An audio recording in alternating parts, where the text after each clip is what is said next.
یا اللہ یا اللہ یا اللہ یا اللہ۔ قرآن کریم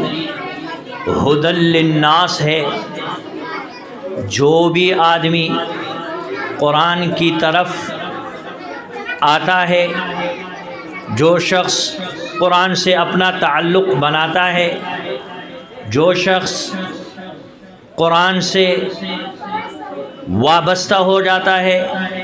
جو شخص قرآن سے پیوست ہو جاتا ہے، جو شخص قرآن سے جڑ جاتا ہے۔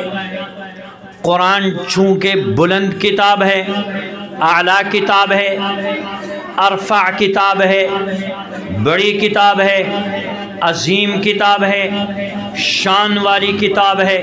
مقام والی کتاب ہے، مرتبے والی کتاب ہے، حیثیت والی کتاب ہے، جلال والی کتاب ہے۔ اسی طریقے پر جو بھی اس سے جڑے گا، بڑا ہو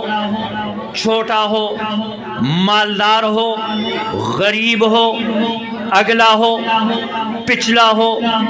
بیمار ہو صحت مند ہو، کمزور ہو یا توانا ہو، طاقتور ہو یا کمزور جسم والا ہو، جو بھی اس سے تعلق بنائے گا،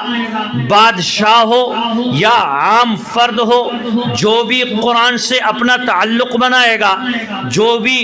قرآن سے پیوست ہو جائے گا، جو بھی قرآن سے جڑتا چلا جائے گا، قرآن اس کو سب سے ممتاز کر دے گا، قرآن اس کو سب سے الگ کر دے گا، قرآن اس کو ہر جگہ کامیاب کرے گا، قرآن کی وجہ سے ہر جگہ کامرانی ملے گی۔ قرآن عزتوں والی کتاب ہے، جو اپنائے گا عزت والا بن جائے گا، جو اپنائے گا شان والا بن جائے گا، جو اپنائے گا مرتبے والا بن جائے گا، جو اپنائے گا بہت بڑے مقام والا بن جائے گا۔ اس لیے حضرت نے فرمایا ان اللہ یرفع بہذا الکتاب اقواما ویضع بہ آخرین۔ اس کلام اللہ کی وجہ سے، اس قرآن کی وجہ سے، اللہ کی آخری کتاب کی وجہ سے بہت سارے لوگوں کو اللہ بلند و بالا مقام اور مرتبہ عطا کرتے ہیں، اور بہت سارے لوگوں کو اسی کی وجہ سے ذلیل اور خوار کر دیتے ہیں۔